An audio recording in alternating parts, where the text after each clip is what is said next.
Hello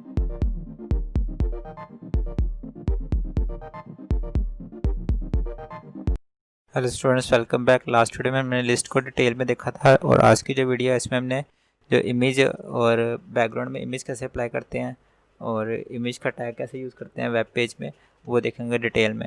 हमारे जो topics आज के: add image in a web page, adding background to an image, specifying image size in a web page, applying background and foreground colours और applying background image in the web page.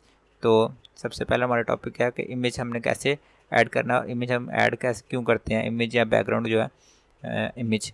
ये इसलिए कि जो user है उसको जो भी website design कर रहा है उसको टेक्स्ट कम से कम लिखना पड़े, और यूज़र के लिए भी कहती है एक इंटरेक्टिव जो वेबसाइट है अट्रैक्ट ज़्यादा करती है यूज़र को जो इमेजेस वाली वेबसाइट होती हैं।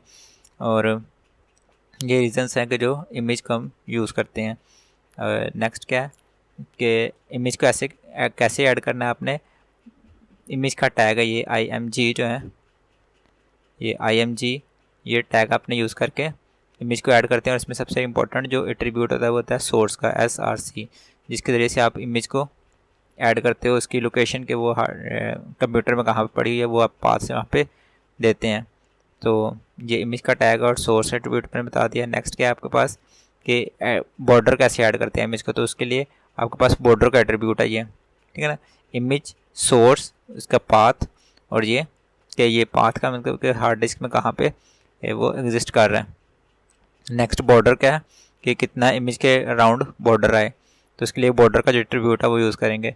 नेक्स्ट क्या है हमारे पास कि इमेज का साइज़ में हाइट और विड्थ आ जाएगी कि हाइट कितनी देनी है और विड्थ, ये भी इमेज के टैग के अंदर ही एट्रीब्यूट आपने यूज़ करने होते हैं। तो नेक्स्ट क्या है हमारे पास इमेज का जो साइज़ है उसके बाद एक अल्टरनेट जो है alt जो है वो एक एट्रीब्यूट यूज़ करते हैं कि अगर इमेज किसी वजह से डिलीट हो जाती है तो उसके जो है अल्टरनेटिव को टेक्स्ट प्रिंट हो उसी जगह पे जहाँ पे इमेज आती है। तो ये alt का जो एट्रीब्यूट है वो यूज़ करते हैं इमेज के टैग में। नेक्स्ट हमारे पास क्या है कि applying background and foreground colours के जो बैकग्राउंड है उसका कंप्लीट कोई एक कलर डिस्प्ले हो, और जो फोरग्राउंड है उसका एक कंप्लीट जो कलर है, टेक्स्ट का कलर जो है वो प्रिंट हो। तो उसके लिए हम फोरग्राउंड और बैकग्राउंड जो है उसका जो एट्रीब्यूट है वो बॉडी के टैग में यूज़ करते हैं। अब नेक्स्ट क्या है कि अब इमेज को कैसे बैकग्राउंड में अप्लाई करते हैं, तो वो भी बॉडी के टैग में यहाँ पे बैकग्राउंड का जो एट्रीब्यूट है वो यूज़ करेंगे। ये थे हमारे आज के टॉपिक। इसके बाद मैं डेमो ऐड करूँगा, नेक्स्ट में हम हाइपरलिंक्स को डिटेल में देखेंगे। Thank you. तो स्टूडेंट्स, मेरे पास नोट प्लस प्लस जो है वो ओपन है, और आज का जो टॉपिक्स हैं इमेज और बैकग्राउंड्स उनको मैं जो इससे रिलेटेड एक जो प्रोग्राम है वो मैंने टाइप किया, वेब पेज का जो कोड है वो टाइप किया हुआ है यहाँ पे। उसका मैं एक्सप्लेन करता हूँ आपको। सबसे पहले जो टाइटल में आपको इमेज एंड बैकग्राउंड जो टाइटल बार है उसमें प्रिंट हुआ नज़र आएगा। उसके बाद जो है जो बैकग्राउंड इमेज है वो मैंने अप्लाई किया हुआ है यहाँ पे ब्लैक डॉट JPG के नाम से मैंने इमेज सेव किया हुआ है, और सेम फोल्डर में जहाँ मैंने बनाया हुआ है इसके डेमो के लिए एक फ़ोल्डर, उसी में मैंने इमेज वो प्लेस किया। तो इसलिए मैंने सिंपल जस्ट उसका नाम और एक्सटेंशन लिख दिया है। और जो टेक्स्ट का कलर है, जो भी आप टेक्स्ट लिखेंगे उसके ऊपर उसका कलर मैंने वाइट दिया हुआ, text is equal to white. Next क्या है, सिंपल इमेज कैसे इंसर्ट करनी है ये मैंने बता दिया। सोर्स और 1.jpg के मैंने नाम इमेज सेव की। उसके बाद बॉर्डर ऐड करने के लिए बॉर्डर का एट्रीब्यूट यूज़ किया हुआ है कि बॉर्डर इज इक्वल टू 5 उसका। नेक्स्ट उसकी हाइट और विड्थ का जो एट्रीब्यूट्स हैं वो यूज़ किया है। और अल्टरनेट में अगर बुक जो मैंने इमेज ऐड की है वो अगर किसी वजह से डिलीट हो जाता है तो उसकी जगह पर क्या लिखा है, बुक्स इमेज, ठीक है। और नेक्स्ट क्या है, फोरग्राउंड कलर किस तरह चेंज करना है। उसके लिए ये तो एक टेक्स्ट का यहाँ से तो आपको शो हो ही जाएगा कि वाइट कलर है। तो मैंने एक फर्दर जो है एक पैराग्राफ ऐड किया ताकि आपको अच्छे से समझ आ जाए कि फोरग्राउंड कलर में क्या चेंज आ रहा है, कि कोई भी आप टेक्स्ट टाइप कर रहे हैं तो वो क्या है, इसका कलर वाइट आए।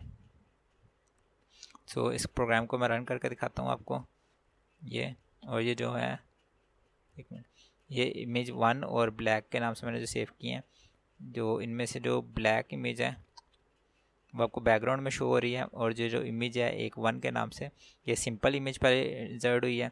उसके बाद जो है ये बॉर्डर के साथ इमेज इंसर्ट हुई है। उसके बाद इमेज का साइज़ स्पेसिफाई किया यहाँ पे मैंने, ये 500 उसकी विड्थ हो और 300 उसकी हाइट हो, और अगर इमेज नहीं है तो बुक इमेज के नाम से ज़रूरत, चूँकि मेरे पास इमेज है तो इसलिए ये यहाँ पे यही डिस्प्ले होगा। और लास्ट में जो ये फोरग्राउंड कलर के मैंने यहाँ पे, वैसे तो ये भी शो हो रहा है यहाँ पे कि वाइट ही है, लेकिन ये मैंने फर्दर एक पैराग्राफ ऐड कर दिया ताकि आपको समझ आ जाए कि फोरग्राउंड कलर है क्या। अब एक चीज़ और जो मैंने करके दिखानी है वो है कि इमेज हटा के मैंने जो बैकग्राउंड कलर है वो चेंज करके दिखाना। तो उसके लिए आप जो एट्रीब्यूट यूज़ करते हो वो है BG colour equal to red. कोई जो भी कलर आपने रखना था वो रख दिया, तो मैंने ये रख दिया। उसके बाद मैंने इसको सेव करना है आपने, और ये अभी तो ये शो हो रहा है, इसको रिफ़्रेश करना है ये, ठीक है। ये बैकग्राउंड का कलर है वो चेंज करने के लिए, या आप मैं कुछ और कलर लिख के दिखा देता हूँ आपको, एक मिनट। ये ब्लू लिख देता हूँ मैं, ये ब्लू आ गया। तो अब इसका कलर चेंज होना चाहिए, रेड से ब्लू, ये आ गया, ठीक है। तो इसी तरह आप जो जो भी कलर इसका रखेंगे वो आपको डिस्प्ले हो जाएगा। तो ये थे मेरे आज के टॉपिक्स। जो नेक्स्ट है उसमें हमने हाइपरलिंक्स को डिटेल में पढ़ना कि एक इमेज के ऊपर हाइपरलिंक कैसे लगाते हैं, हाइपरलिंक होता क्या है, और टेक्स्ट को एज अ हाइपरलिंक कैसे यूज़ करते हैं। Thank you.